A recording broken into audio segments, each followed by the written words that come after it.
right on the board, so I'll explain that in just a second. It's just an easy way to remember some of the rules that we're going to talk about under Statute of Frauds.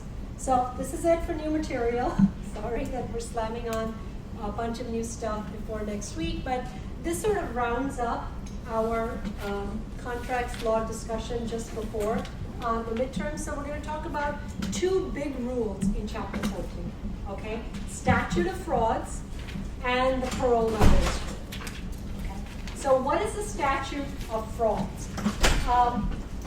The Statute of Frauds essentially, despite what you think the name might mean, it essentially means the following. Remember we started off contracts law by saying that contracts do not have to be in writing in order to be enforceable. That's a general rule, except when in certain circumstances they do. So the Statute of Frauds is just the rule which basically says that certain types of contracts have to be in writing. And the word frauds comes about simply because these are the types of contracts over the decades we thought, legal scholars, courts have thought could be susceptible to fraud and so on if we didn't have the parties put down their understanding in writing. So before we get to which contracts have to be in writing in order to be enforceable, let me ask you this question. What if a contract was required to be in writing under the Statute of Frauds, but the parties either didn't know about that or didn't care, right? They still did it orally. Is there something wrong with that? Can you still perform a contract orally even though it was required to be in writing? Absolutely. Remember, what is the purpose of the Statute of Frauds? It is simply to protect the parties, right? So, for example, a contract for the sale of land has to be in writing, right? Maybe that's a bad example because real estate contracts are required to be in writing. Let me pick a different one. Contracts for the sale of goods have to be in writing. We'll see if it exceeds a certain dollar limit. But let's say that I enter into a contract with someone and it's above that dollar limit, but it's an oral contract and it's for the sale of goods. I do what I'm supposed to do under the contract, you do what you're supposed to do. That's an enforceable contract. It's an executed contract, no problem. The problem comes when we enter into an oral contract and one party says, not going to do it, right? That's when it's an issue. That's when you can go to court and one party can say, aha, it was subject to the Statute of Frauds. And the courts would say, yes, in looking at it, this contract was a contract for the sale of goods over $500. It should have been in writing. We're not going to enforce it, right? So it basically comes into play when one of the parties asks the courts to get involved. Otherwise, I don't want people to walk away thinking, well, someone did anything illegal. No, it's not that. Remember, contract law is private law. You can do whatever you want as long as you do it voluntarily. However, it has certain broad parameters or restrictions, and one of them is this requirement that certain contracts be in writing. If you enter into one of those contracts and you do it orally, you run the risk that another side might raise the defense of statute of frauds. Okay? So let's have that as a backdrop. And now, I could sit here and read the next two slides, which are a lot of different kinds of contracts, and it's not an exhaustive list, there's more, right? That just give you a flavor for the types of contracts that have to be in writing. Or I can go over there and point you to the board and say, those are like the top 6, right? And, some business law classes and most law school classes sort of teach this way. Something called my legs, right? We can all remember things by acronym, my legs. Now you say, okay, what that's like a short way of remembering what it means.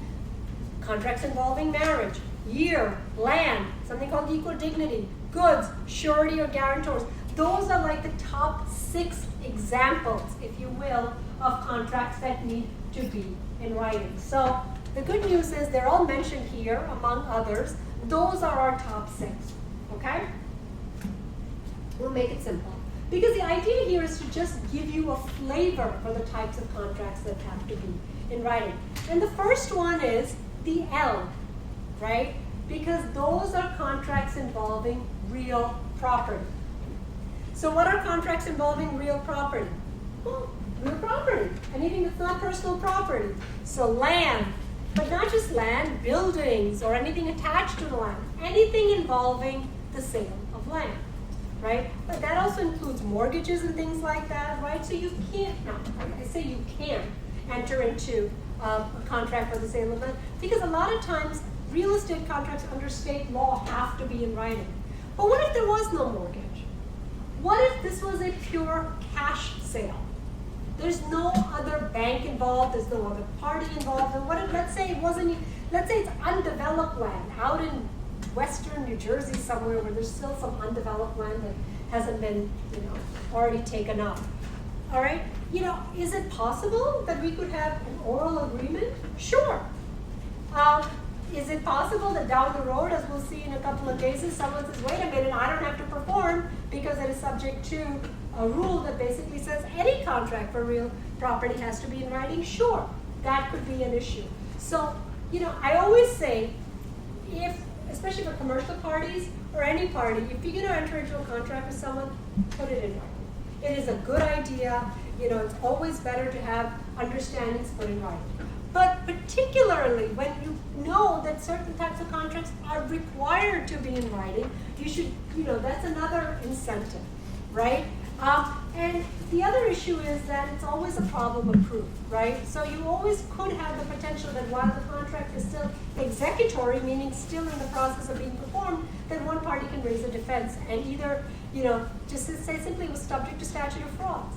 Well, a court will have to look and say, this was an oral agreement, they're not going to get involved because the law has already said you should have put it in there. So it's always a good idea. So we've already dealt with the L in my legs, that's real property or land, which means contracts for sale of property, contracts involving a loan on property, meaning mortgages are required to be in writing.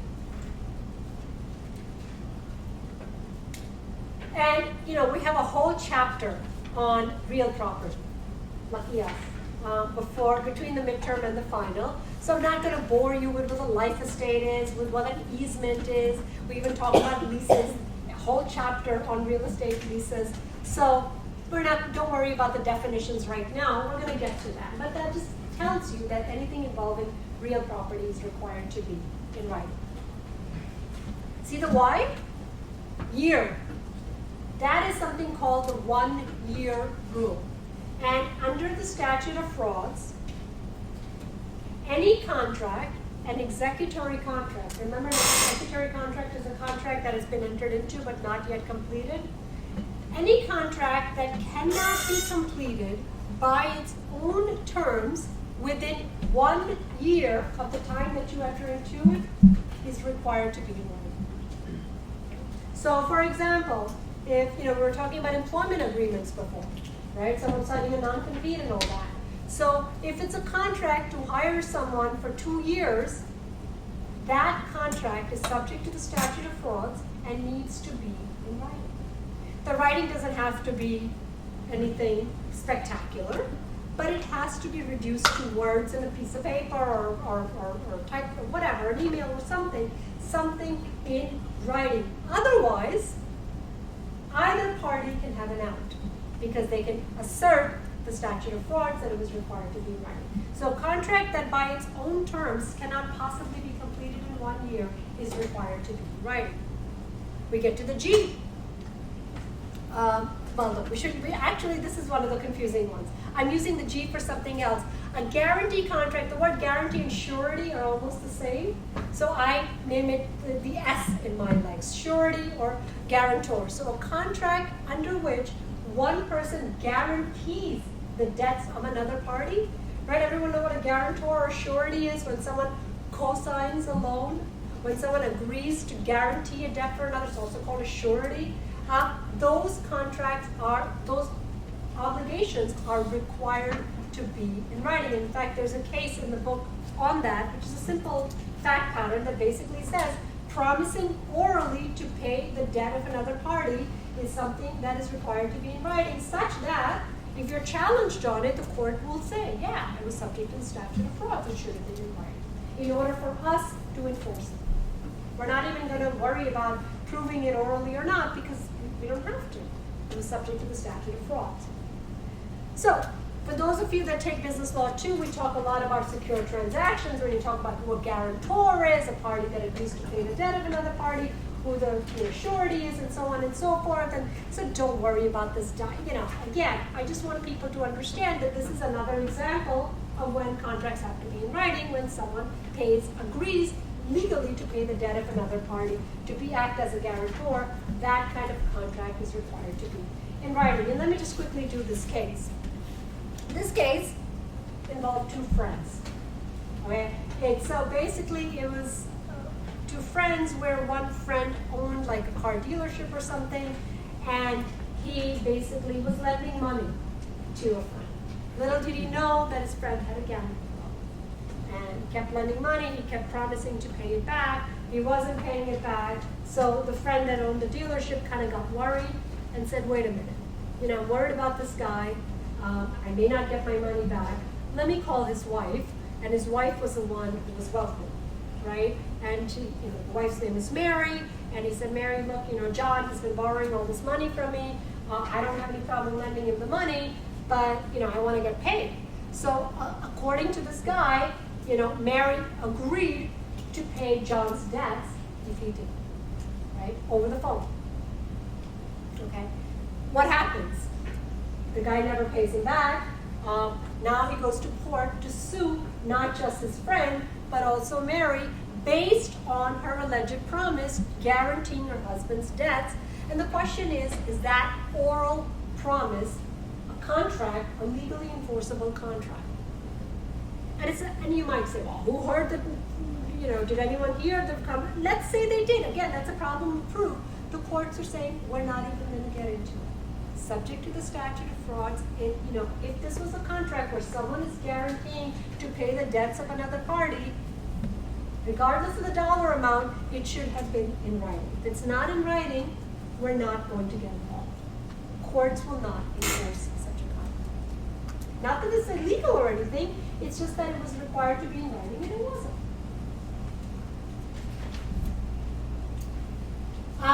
Real estate agents' contracts, also referred to as the equal dignity rule. Don't ask me where that comes from. It just does.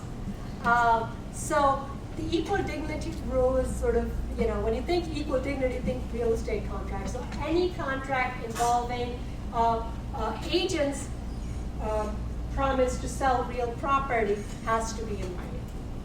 Shouldn't surprise you. That's state law in most cases. This is an interesting one, right? Didn't that one puzzle you? A promise to marry someone? In what? I know we talked about gifts last class, and we talked a little bit about engagement rings. What's this about?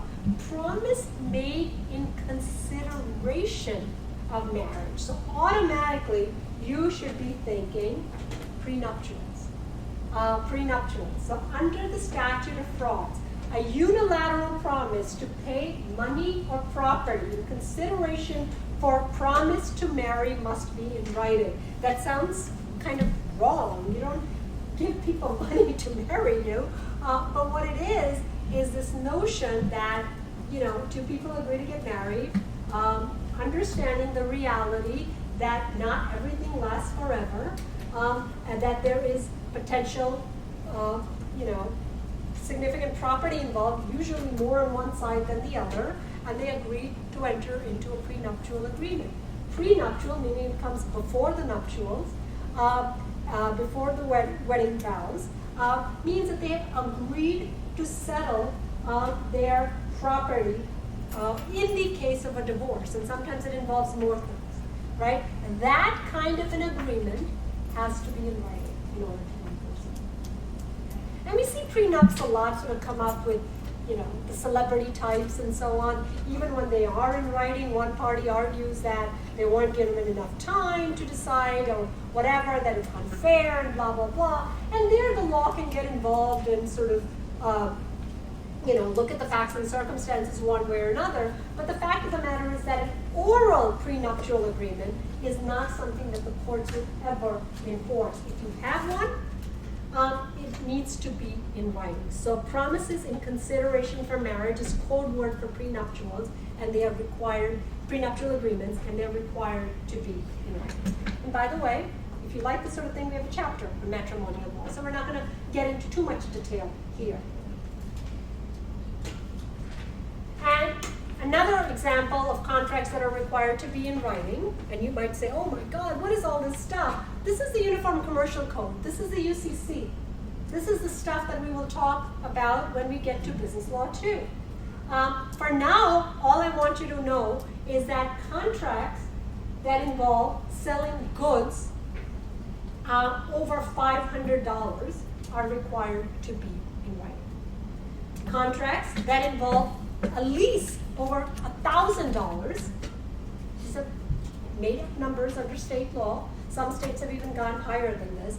But the point here is that contracts that involve, what are goods?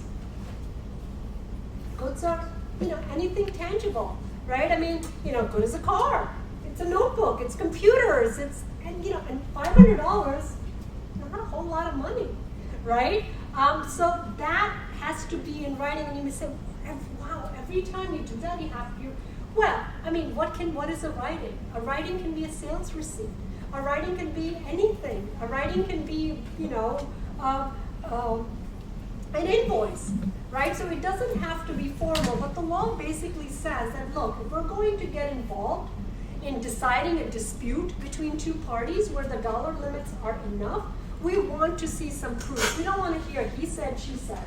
We want to get something in front of us that is a piece of writing that we can then weigh in on to the extent that there's a dispute. So yes, there is this rule that goods and leases over a certain dollar limit are required to be in writing, and all of this other good stuff we'll come back to when we cover the Uniform Commercial Code.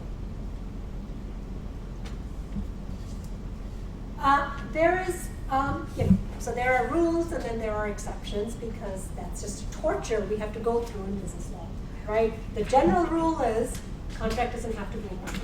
The exception to that rule is, no, unless it's subject to the statute of fraud. The exception to the exception, one of the exceptions to the exception is something called part performance. So part performance basically says that if an oral contract, for example, for the sale of land or transfer of other property in real property has been partially performed, it's not going to be possible to put parties in the position they were in, status quo. And to solve this problem, courts have developed, and anytime you see the word equitable, what does that mean? Equity means fairness. Courts have developed the fairness doctrine of part performance. A lot of words on this slide. Let me remind you, which I know everyone read, the example in the textbook. Remember the example in the textbook? It wasn't a case, it was an example of two couples, two friends, another friendship thing in this chapter. So I think there was, this is property in San Francisco, if my memory serves me right from this little example. So you have these two couples where one couple decides to sell their property to their friends, the other couple, but they don't do it outright. They basically take like a $15,000 down payment, and they say to them, well, why don't you, live there, do what you gotta do, pay us, a little bit over time, and the property is yours after you finish paying it off. Okay? No mortgage, nothing in writing, right? Well, because why should friends have anything in writing, right? All is fair in friendship. No one has ever crossed a friend before. No, money never comes in the way of friendship, right? We know that. Bad idea, right? Bad idea from the start, right? Doing business with friends and then, getting involved with money and whatever. But it happened.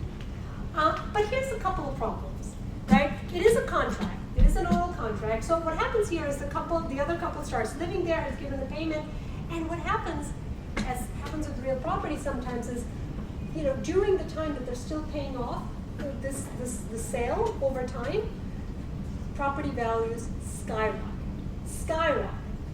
and the seller no longer wants to sell because they know that they can get far more from this property, and all of a sudden it dawns on them, this was a contract that should have been in writing in the first place.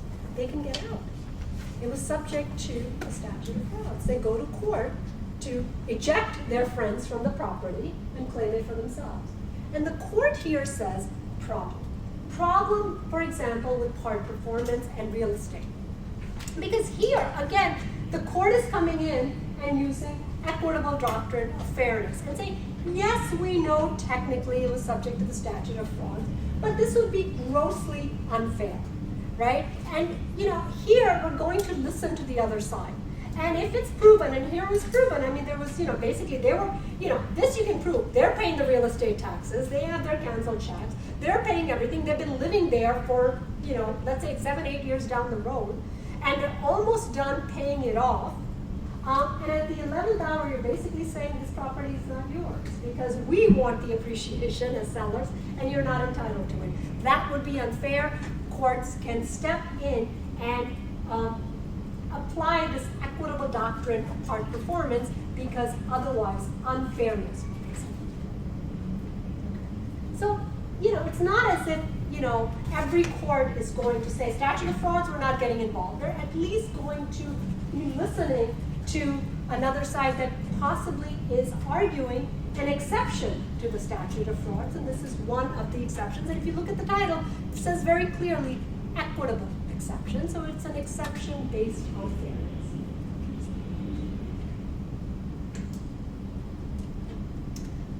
Another equitable exception, which also deals with part performance, doesn't have anything to do with real property.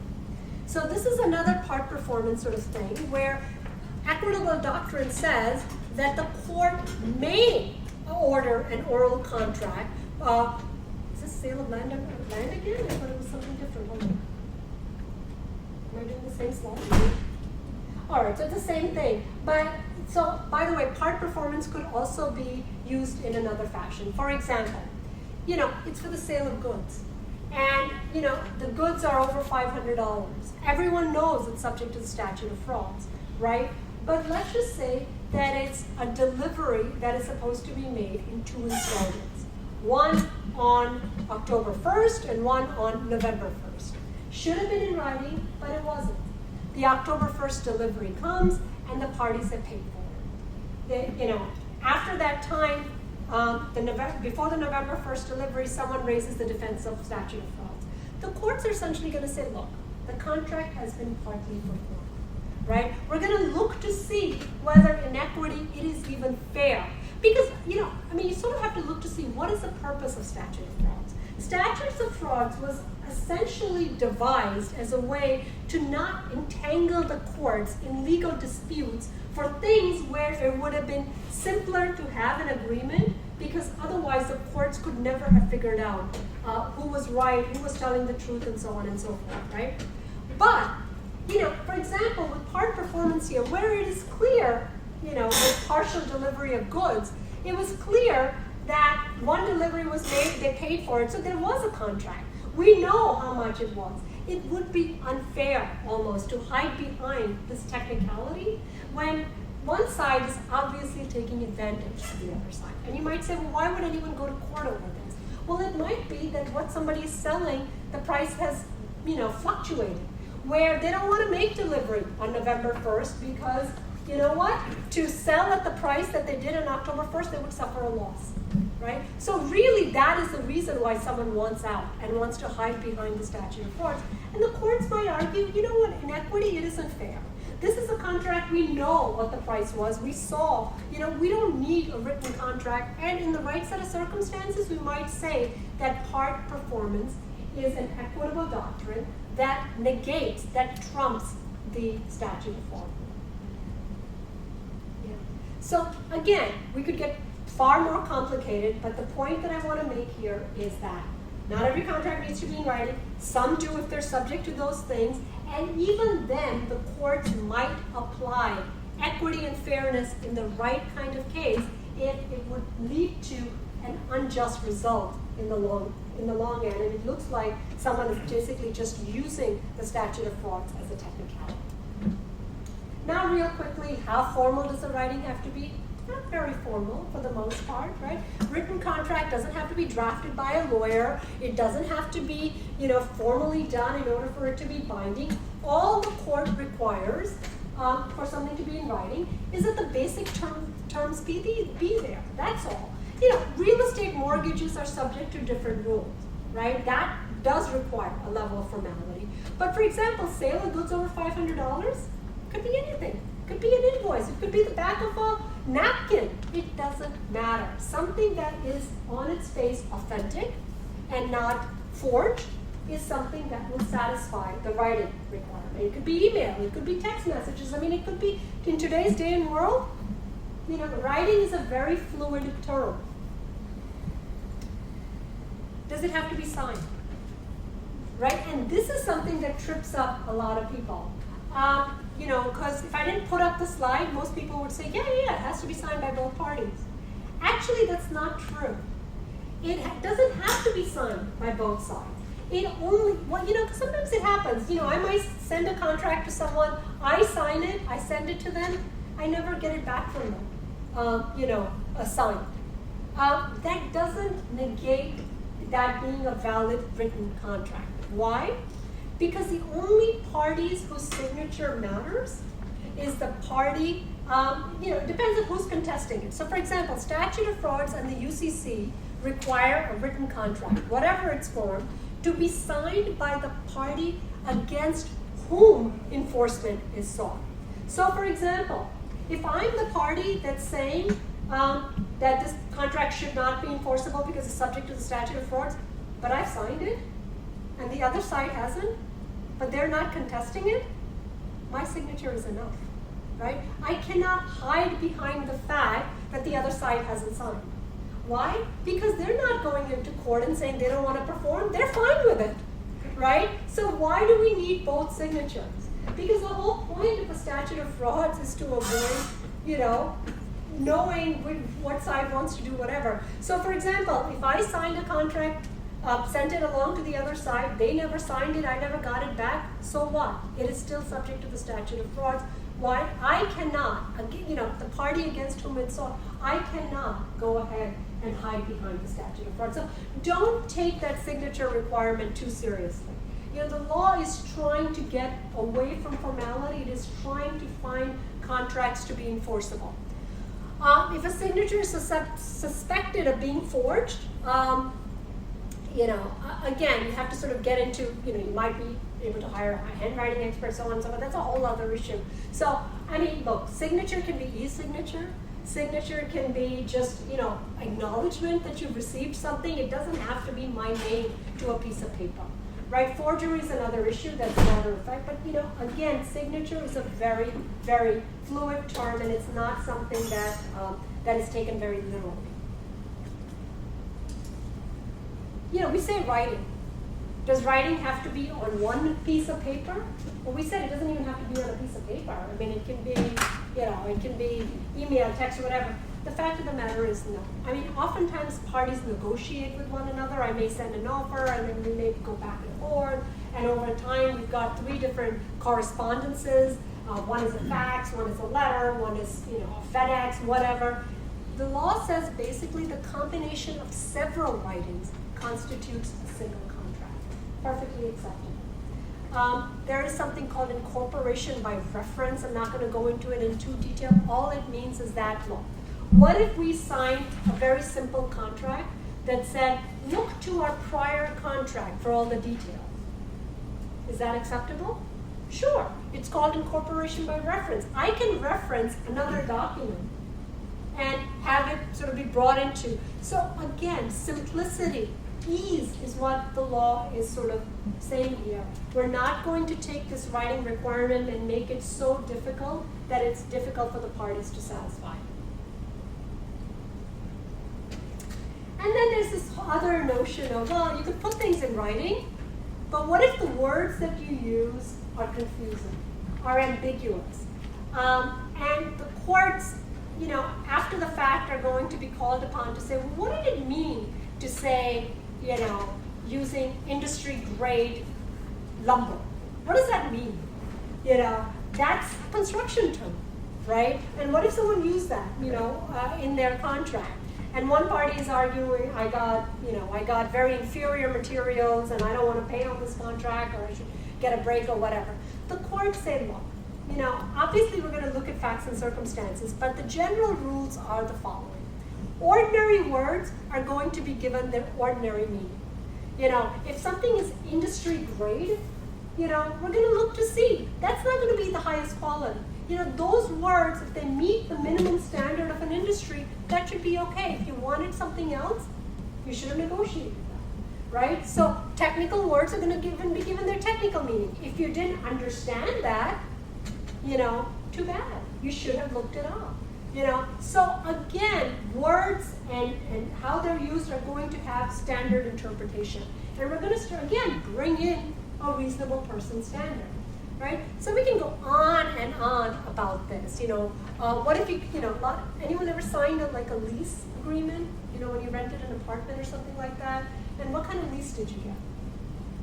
No, I mean, was it like, did someone actually draft it, or was it a pre-printed kind of it's thing? pre-printed. I mean, yeah, exactly. So someone can just, sort of buy a legal document off the internet. And, it might be that you signed it just as it was, or it might be that the landlord crossed out a few things, and maybe, instead of the rent being due every 15th of the month, they put down 1st of the month or something like that. So the court's going to say, look, we don't want perfection in writing, where you've got typed words over pre-printed words, or you've stricken out. We're going to say, hey, what would a reasonable person think? If I got a pre-printed form and someone has crossed out the 15th and wrote down 1st, a lot of times people have you initial that to make sure that you saw it beforehand or whatever. That's it. We're going to say, if you crossed it out, it is the 1st of the month. We're going to give the understanding that a reasonable person would have after the fact. And if something is still unclear, and you could look at it two different ways, the law basically says that the ambiguity will be resolved against the party who drafted the contract. So meaning, especially when you have commercial parties, if something could be looked at two different ways, your way is reasonable and your way is reasonable, the question is who drafted the contract, who provided the contract. If you did, then we're going to resolve it typically based on her understanding.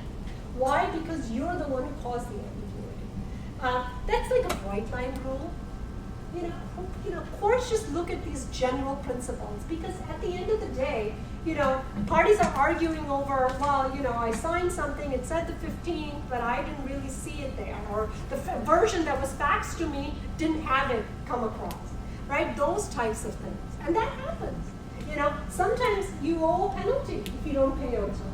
And you're arguing about that in particular. So, again, courts will come back to a reasonable person standard and say, what would a reasonable person have thought? And if if you're the one that faxed the document, and the cross-out didn't come through because it was too faint or the printer was too faint, the law will probably side with the other side. Again, assuming that there isn't anyone obviously defrauding or telling an untruth or whatever the case might be.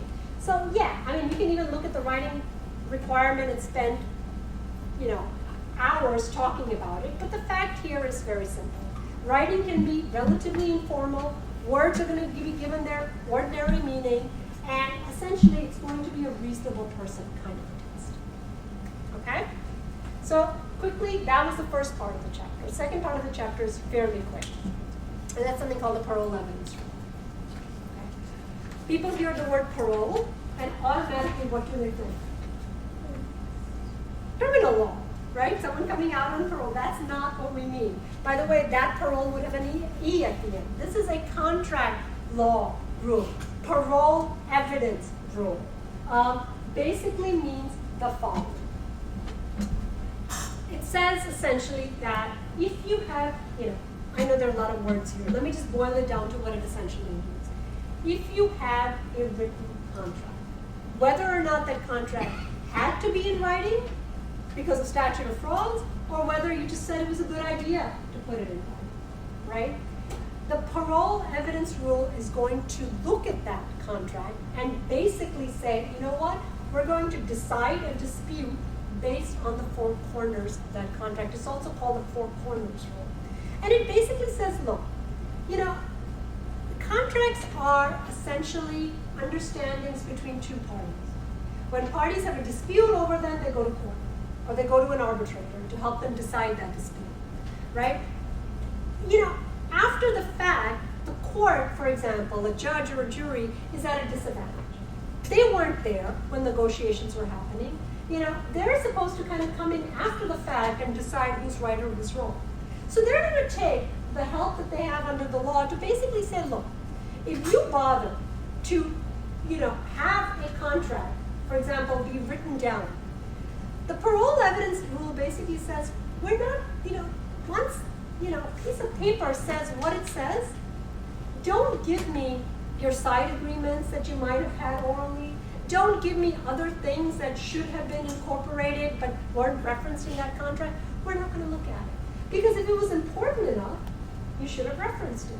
So a Parol Evidence Rule basically says, if a written contract is a complete and final statement of the parties' agreement, then any prior or contemporaneous, meaning at the same time, oral or written statements that alter, contradict, or in addition to the terms of the written contract are inadmissible in court regarding a dispute over the contract, right? So, quick example.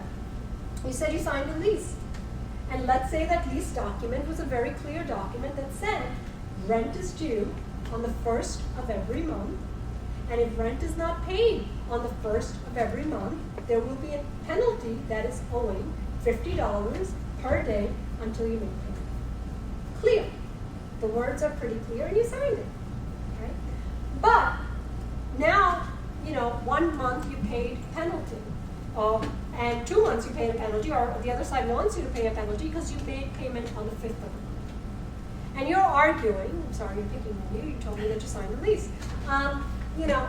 You're arguing that, yes, I know that's what the contract says, but you can ask 2 other parties that were present during negotiations that we had a side agreement that basically said that, yes, wink, wink, I was after the 5th of the month. That no one's going to come after me as long as I paid that 5th of the month. That was our understanding. It wasn't there, because it just gets so hard to have the lawyers involved or whatever, but that was our side agreement. The Parol Evidence Rule would say, too bad. Too bad. If a contract is supposed to be the written and final word of a party, any oral contemporaneous agreements that seem to alter it are not our problem. If you wanted no penalty by the 5th of the month, you should have put it down, you should have negotiated it, otherwise technically you're liable.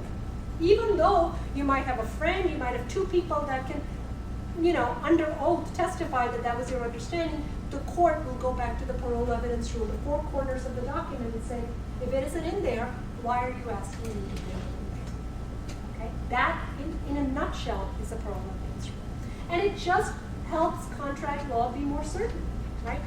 It's not a hard and fast rule, but that is the general rule. I'm not going to worry about the merger clause.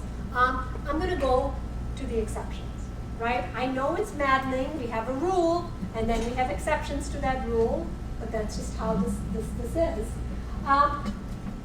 It is possible that even though the 4 corners of a document seem to be pretty clear on their face, in some cases, courts may allow other evidence, what is called parole evidence, outside of the 4 corners to come in to show what?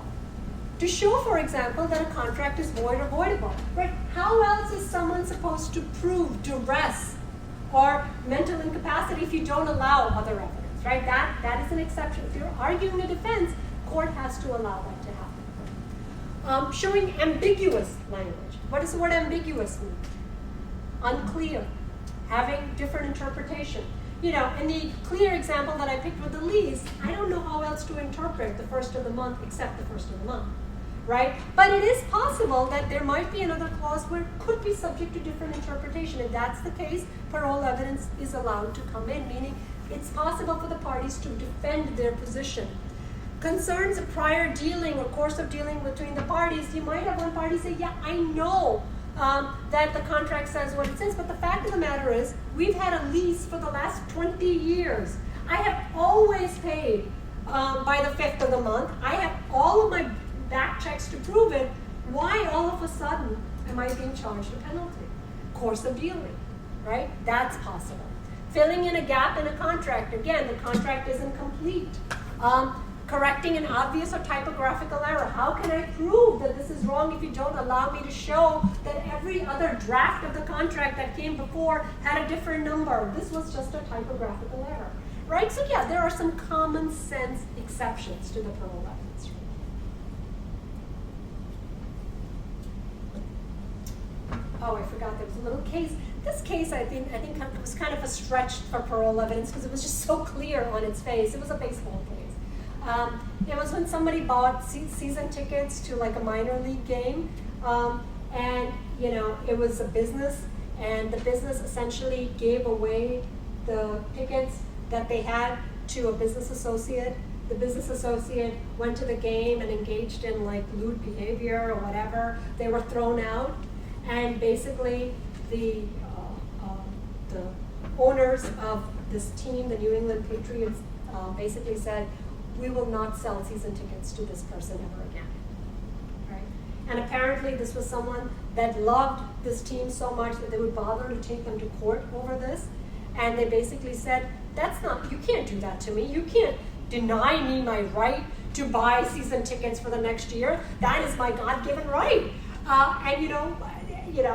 And basically the defense was, did you read the actual ticket, which basically said, buying season tickets 1 year does not guarantee anyone the right to have season tickets for any subsequent year, meaning we have the right as team owners to deny someone access for valid reasons. And one of them is you send someone to a game that caused a huge interruption. We're not going to sell it to you anymore. We're allowed to do that. And the court here said, you know what? You don't have any implied right to buy season tickets. And you may have arguments one way or the other. We're not hearing them. Because what was the contract here? The contract here was just the legal language in the ticket stub, essentially, or the season purchase contract that basically said no one that buys tickets for the 2015 season has a right to buy, implied right to buy for any subsequent seasons. If we want to sell it to you, we will. If we don't want to sell it to you, we won't. Right? So it was a basic example of how that played out, and the court basically used the Parol Evidence Rule and said, we don't want to hear anything else. Gone. It's clear on its face. It is not ambiguous. And can we end anything without talking about equity? Of course not. More on equitable doctrine, which basically says, look, and it comes back to the Statute of Frauds, and it essentially is something I think we've already talked about.